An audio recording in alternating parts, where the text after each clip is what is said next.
You know what, ladies and gents, slowly this season has turned into a little bit of a heater. Let's be real. 6 winners, different winners in F1 this season compared to just 3 last year, and 2 of those were from the dominant Red Bull. We've had 2 Ferrari winning, 2 Mercs winning in a row, 1 McLaren, 1 Red Bull. I think we're looking forward to the next 18 months of Formula 1, hopefully, let alone just this season. But it is a travesty, therefore, that the last time I did a meme review of a Grand Prix was back when we thought the season was headed for Snooze Town. So, we are making up for it. I apologise. I'm going to try and get back on to some meme reviews. And I was getting to the halfway point in the season. 12 rounds gone, 12 to go. I'm just going to call this a halfway point meme review of the F1 2024 season. Let's see what content we missed since the last one I did. Horner's reaction to Perez getting stuck. Oh my god, Perez, absolute vamos, huh? Vamos Checo for the re-sign for 2 years. Really great work. Max, as soon as he heard Lewis leading the race, bro locked in. He was absolutely flying. It was going to be 2021 reignited for a second. He quick now. Sainz, when he got the news about Hamilton, merges into prime Schumacher at Ferrari. He really has stepped up even more this season. I mean, whilst Leclerc has had some really, really unfortunate races, Sainz has just been there trying to maximise the best out of a Ferrari that's clearly been a little bit up and down in terms of actual performance itself. And yeah, I mean, he needs to just get a better manager, though. Can I just speak on that for a sec? I get his cousin manages him, but his options, seemingly, if you believe the rumours, are diminishing rapidly, and he needs to do something. Here, Gasly given a 50 place grid penalty. This brought me back to the days of the absolute pain train of the McHonda days of 105 grid penalty for Jenson Button and Fernando Alonso days with the 50 place penalties. Not as, you know, still, you got some work to do, Alpine, to get to 105 places, but this was still and then he retired on the formation lap. He took all these penalties. He was starting from France.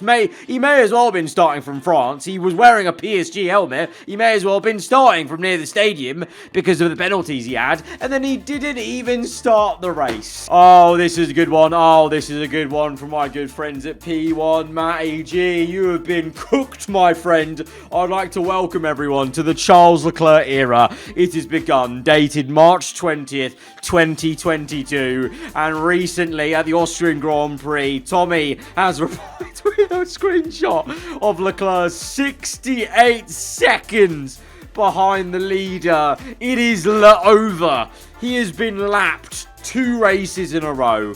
It is not looking good, bruv. One of the greatest battles of our generation. Perez versus Haas. Kick Sauber, V-Car, blockbuster stuff. Max is a menace. Sky, Max, we heard you say it was a bit boring. How was it for you? It's that face as it always like, well, I mean, how was it for you? Yeah, exactly. Yeah, this is from Monaco. Yeah, from his perspective. But although, to be fair, you know, at the time, I remember people pointing out very nicely, when it's been a boring Monaco race where he's won, he's not minded so much. It's Lewis Hamilton. Oh my, he really looks like if Lewis was put through a fax machine. Honestly, it's mad. Look at him. That is actually Lewis Hamilton. That is actually him. 2024 hot laps hit different. I saw that. Why does it look like they're on Top Gear? Or, yeah, one of these F1 hot laps. Who framed it? Why are they filming it like this? No way, rip Verstappen 15 minutes later. Call an ambulance, but not for me. Georgian 30 years. Is that from House? I think that's from House, isn't it? P6 in the Haas and not a single second of TV time after lap 1 LMAO for Nico Hulkenberg. You know why I thought? Because I was at the race and I didn't even know he finished P6 until the very end of the race, because I get, you know, on the racetrack it's harder because you're following on-track action and your mind goes to the front, especially, you know, if you're supporting people or wanting to see people do well at the front.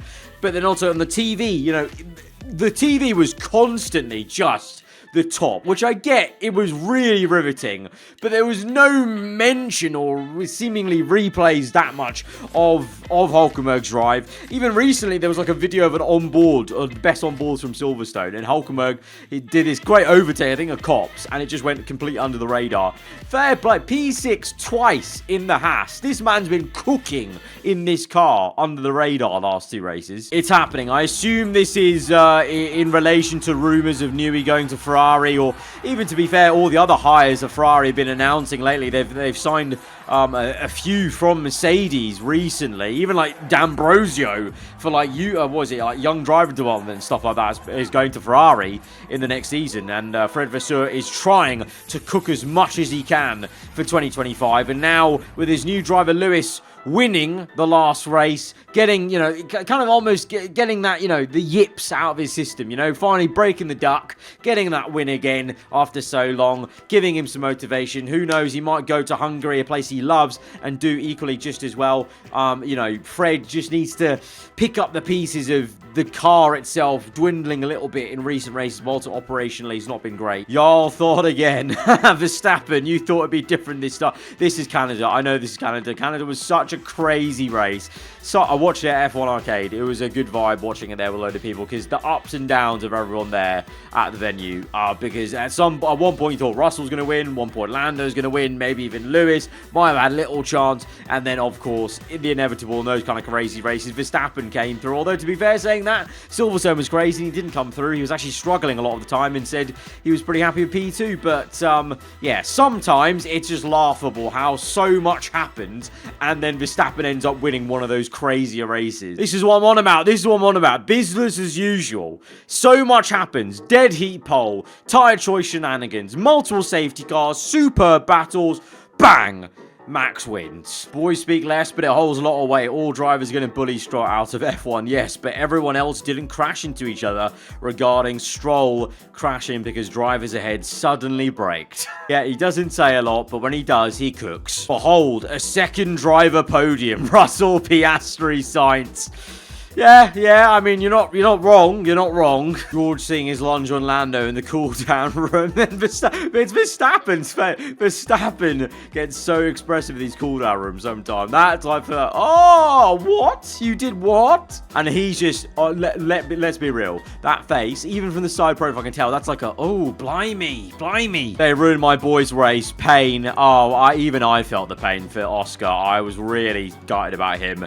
That one lap too long to switch over to the tyres, that completely did him, and he recovered really well. And, you know, he was put on the right tyre, unlike Lando, you know, onto medium tyres at the end, and he was flying to the point where if you had like seen the gap that he had, and the time he lost in that bad pit stop, like going one lap longer, he would, if you factored that in, obviously I know it's so easy to say things like this, but if you factored that in, he would have been P1. Like, that's how quick he was at the end on mediums, and how much of a ball, you know, how much of a throwaway it was for McLaren with Lando. But at the same time, then Oscar could have and should have been there again with that other mistake in a different pit stop phase. Bro used all his luck to win Monaco. Yep, he literally used it all up. It's like that I've seen the Thanos meme, and what did it cost? Everything. The Monaco win cost everything, because it's been an absolute pain for Charles since then. It's really been painful the last 2 races. It's really not been great. Max's WTF reaction and head turn when he heard Lando could have gone to the medium tyres but didn't. And also, I've seen this clip. Watch out for Lewis as well. You can just see the confusion of like, yeah, McLaren really uncooked there with the choice. It's the first bit where this is, I know, and like Lewis just is acknowledging that. Like, yeah, he definitely should have just used all those mediums. And What? It's not. I'm not even mad. It's honestly poetic. The result being the most exciting race of the season so far. Look at us. Look at us. Who would have thought? Not me. Not any of us, really. The return of Hamilton, Verstappen 1-2, and it was an absolute banger. Oh, this was shocking. Verstappen driving a lap on 3 wheels, making the extra pit stop, and he was still ahead of Perez in Austria. That was honestly the biggest takeaway. Forget Max and Lando crashing. That was the biggest takeaway from me. That was what we all should have really been focusing on, because that was awful. Canadian GP in 2 words, absolute cinema. Well, we've had a few cinema. It was absolute cinema at the end of Austria. The British Grand Prix was absolute cinema. Canada we've been treated. We really have been treated. Give Yuki that seat. Red Bull first in the Constructors' Championship. Max carrying the whole team behind the scenes when you really deep it. Yeah, the fact Red Bull are still leading is crazy, because it just doesn't even feel like Red Bull are like, you know, they don't feel like the leading team, basically, but Max is still doing a good enough job to stay ahead. And Perez, he's finding new gravel traps to go into. Valtteri Bottas. Is this the... Yep. You know what? They may be really far down in the championship with 0 points to their name, but Kick Samba's social media team's been working overtime, making these funny edits with Bottas and Joe Guanyu with like different TikTok memes and stuff. It's been great. It's been great. Alonso claiming the fast lap ahead of Verstappen. What did you do that for? Just funny, innit? I'm just gonna take your fast lap away, even though it would have helped you in the championship. I'm Alonso, and what? Sky Sports, whenever a British driver does something, look, I can't even look. Yeah, we do like to shout a lot when a British driver does something. If anyone else has TikTok, you know the one going around with him right now. Boring, boring. His career not going smooth. Multiple teams want to hire him. All those teams are backmarkers. What a race. Verstappen, Norris crash, Russell win. Haas 6-8 goes unnoticed. Yeah, it wasn't just Nico in Austria. Both Haas's finished well. But I mean, look, when there's a controversial crash like that, you've got to focus on that one. But at Silverstone, okay, again, it's unfortunate. Sometimes it's just hard to keep up with everything, isn't it? All races are home races, not England, though. F them colonisers. Team's home race, not mine. Piastri's been joking about everyone. Every race, he needs to find some lineage. But for Silverstone, nah, it's the teams, all right? It's not mine, though. Look, I've got to stand my ground with Australians. Russell dominance is coming. 16 days ago, this was. Well, the water system had other ideas. Nobody suspects the sandbagging if you do it for 2.5 years. That was the master plan all along. Toto is back in his villain era. When Danica starts showing up to races outside the Americas, it just gives me, I think they call it depression. Lando Norris and Yuki Tsunoda sharing a moment today.